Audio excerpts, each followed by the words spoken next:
It's the real news. I'm Aaron Mate. The fallout continues from news. President Trump referred to Haiti, El Salvador, and African nations as, quote, shithole countries. Trump made the remarks at a meeting on immigration with a bipartisan group of lawmakers. The UN Human Rights Office, African Union, and the Haitian and Salvadoran governments have all condemned Trump's racist comments. It came on the eve of today's 8th anniversary of Haiti's devastating earthquake. Trump's racist statement has called attention to the U.S. relationship to the countries he insulted and why he felt entitled to do so. In the case of Haiti, it goes back to its country's origins. Haiti is the world's first black republic and the Western Hemisphere's first free country of free people, liberated by a slave revolt. And because of that, it's been targeted by the West since its founding in 1804, first by France, and over the past century, mainly by the U.S. Jean Saint-Vil is a Haitian writer, author, and radio host. He joins me now from Ottawa, Canada. Welcome, Jean. Let's start your reaction to President Trump's comments.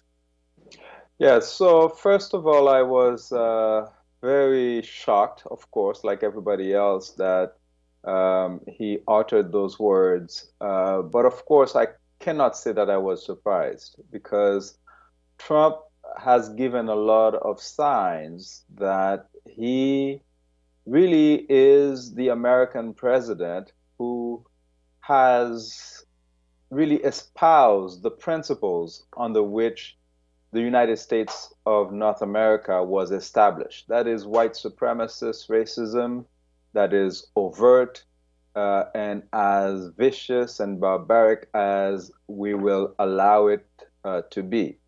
So the second thought that I had was that there's a danger here of trying to isolate this as Trumpism. You know, it's Trump that did this. Whereas, you know, people need to ask themselves, why is Haiti a country that is financially, economically deprived? And why in 2017, over 3,000 Africans were trying to cross the Mediterranean and died? These are serious questions, and I don't think the fact that Trump has addressed it in that kind of racist language should just give people license to simply, you know, identify this as Trump said the wrong thing. Trump is a mirror, and Trump is an accurate mirror of what is wrong with world leadership. And we are also mindful that I saw an article in the New York Times saying that Trump is the lowest of the whites. Well, if he is the lowest of the whites, we are mindful that a large majority of Americans in the richest country in the world chose him as their leader. John, let's get into some of that history you allude to in terms of the question of why Haiti is in the position that it is in. I mentioned that it's the first free country of free people in the Western Hemisphere. It's also played a huge role in the U.S.'s origins as well, in the sense that the Louisiana Purchase, in which the U.S. bought from France the territory from the Canadian border down to Louisiana, that was enabled because France was getting beaten so badly by a slave revolt in its colony Haiti, which allowed it to, which put it in the position where it had to sell that territory to the U.S. at a pretty low price. So even the U.S. has a lot to owe Haiti right there. But after Haiti was freed and became the first black republic in the world, the first free country in the Western Hemisphere, it paid a price for it, first by France and then by the U.S. Can you talk about that? Yes, and again, you will see there a connection of the cousins, because when Haiti took its independence, the French, Charles Talleyrand, wrote to James Madison at the time and said, you know, the existence of the Negro people in arms is a terrible threat for all white nations. And Thomas Jefferson imposed an embargo on Haiti. So that ransom that France collected from Haiti from 1825 to 1947 is a collective ransom. In fact, much of that money was collected while Haiti was under U.S. tutelage after the 1915 occupation. So the United States would collect the money in Haiti and it would transit through U.S. banks before it goes to the French Treasury. So you have a situation of white supremacy as exemplified by states.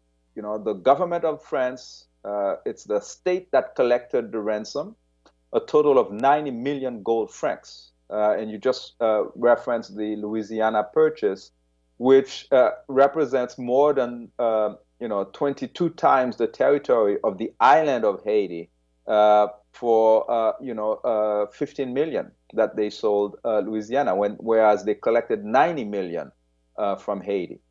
So obviously, this was something that was done by design. And as you know, we're talking about Donald Trump, who is obviously a racist, a criminal, in terms of what his words are impacting people around the world. Because, of course, these things are not without impact. There are people who are going to think that, well, it's open season, you can just, have all kinds of attacks on people of African descent. But on top of that, we need to remember people like Thomas Jefferson, when the United States was being created, was a pedophile. He impregnated Sally Heming and enslaved his own children. So this is, not the sin of Donald Trump. This is what President Barack Obama was referring to when he was talking about a most imperfect union. The rich environment in which white Americans are living today, and some Black Americans, the environment that Europeans are enjoying today, while you see thousands of Africans trying to cross the Mediterranean, all of that was built on a crime. And it wasn't an individual crime, it was a collective crime. It was the crime that helped build those empires that were fueled by slavery. And so when Trump says that, it's also because he knows he's going to get away with it. Okay, he's not going to get any kind of punishment. And I hear that there's been condemnation by words. I really would like to see evidence that the rest of the world leadership is in disagreement with Donald Trump. And that would mean those thousands of Africans who are crossing to Europe would have a different reality facing them when they get to Europe. That the Canadian government that has welcomed a few Haitians crossing the border would have a reaction that shows the difference between Trump's United States and Canada. If we don't see that evidence, that means Trump knows exactly what he is doing and that he's allowed to do it. And I'll make a connection here. The world had an opportunity, a golden opportunity, in September 2001 at the at the Durban conference in South Africa. At the time, the question was raised how the slavery-built societies are going to repair a portion of the crimes they have committed against the native people of Africa and of the Americas. What happened? Well, all of the world leaders of the time who had that responsibility to take the stance so that these countries that are rich in minerals, but that also inhabit the poorest people on the planet, would get some means to repair their infrastructure. It did not happen. They boycotted the Durban conference. And so we have to put what Trump is talking about in this context. All of the leaders of Europe and white North America are preoccupied with building walls so that they can keep the wretched of the earth away from all of the resources that they have stolen from those same countries. The Congo today is one of those countries that, probably Donald Trump considers to be a threat because people are coming from the Congo to the United States. But the Congo is one of the richest places on the planet. All of the computers that we are using minerals that are coming from the Congo. So why don't we address the core issue? That is to make sure that the Africans, the Haitians, get access to their natural resources. To me, that's the most important question than the fact that Americans have elected a bigot at their head. John, speaking of, countries across the world demanding justice, demanding reparations for what was done to them and taken from them, I mean, I can't think of a more striking example than Haiti, going right to the present. So, around the same time as that Durban conference in 2001, you had Jean-Bertrand Aristide, the president of Haiti. He was overthrown first in the early 1990s in a U.S.-backed coup, but after he came back, he ran again and won in 2000. And it was during that second term of his when he began demanding from France the repayment of that 90 million francs you referenced, That's the right. equivalent of something like $19 billion. And it was after he did that, when he was demanding that, when the U.S. And France and Canada all partnered up to destabilize his government further, leading to a second coup against him in 2004, and helping put Haiti in the place where it is today, where unable to unable to or finding it very difficult to run a self-sustaining government, and very much reliant on the foreign countries that have been involved in its politics for so long. Exactly, exactly. And that's why we say that Haiti is an international crime scene. That meeting you referenced to prepare the coup took place in my city right here in Gatineau, January 31st, February 1st, 2003. A whole bunch of white people. And, we have to emphasize that it was white people who met, and, they had titles as diplomats, and they decided that the president of Haiti needs to be overthrown. Haiti needs to be put under UN tutelage, and then they would reinstate the brutal army in Haiti. And a year later, they conducted the coup. White soldiers, which we don't have in Haiti, entered the residence of the president, kidnapped him and his wife, and he spent several years in South Africa. In fact, when the earthquake happened, President Aristide was in South Africa with his family.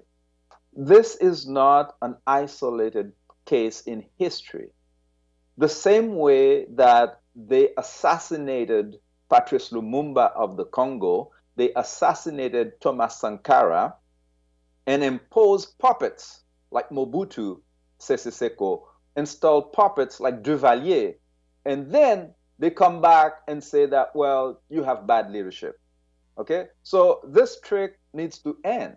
And we need to have a new relationship between the societies that were built on the sweat and blood of African, including the breast milk of African women, and the people who survive the crimes of Elizabeth I, of Leopold, of Washington, Jefferson, and all of them criminals. So what we need is courage to address what a Donald Trump is putting in our face here. It's not sufficient to just pretend that we are offended and that what he's saying is racist. What he's saying is racist, and it is in a tradition of racism, of white supremacy at a global scale. And so let's take this opportunity to fix what needs fixing, because the sad reality is that the situation that Haitians are living today is one that doesn't require distraction. Today, the 8th anniversary of the earthquake, we still don't have an investigation that has been conducted to identify where the $10 billion that were collected in the name of Haitians after the earthquake has gone. The Clinton Foundation is very rich today. It wasn't when the earthquake took place. And the Clinton Foundation was collecting a whole lot of money. Hillary Clinton got directly involved in imposing a Trump-like character in Haiti called Michel Martelly, who is very similar with Trump in his behavior. It wasn't the Haitian people who chose Martelly. It was Hillary Clinton. And in return, Hillary Clinton's brother, Tony Rodham, got access to Haitian gold mines. So what we need today is to ask the question, where did the money go? It obviously did not go to Haitians or to build Haitian infrastructure. As we can see, if 8 years after the fact, after the earthquake, Donald Trump can refer to the country as a shithole. And on top of that, the UN troops that they brought to conduct consolidate the coup in 2004 contaminated the waters in Haiti in October 2010. Over 1 million Haitians have suffered cholera disease out of cholera, and over 30,000 died. And to this day, the United States and all of the countries that made the decision to send the UN troops there refuse to pay reparations to the victims. So, of course, we have to ask ourselves, yes, if they're referring to Haiti as a shithole, we need to ask who's shit and who's whole. Jean Saint-Vil, we'll leave it there. Jean Saint-Vil is a Haitian writer, author, and radio host. Thank you very much. Thank you, Aaron, and thanks for keeping it real in the real news. Thank you, John. We appreciate that. And thank you to our audience for joining us on The Real News.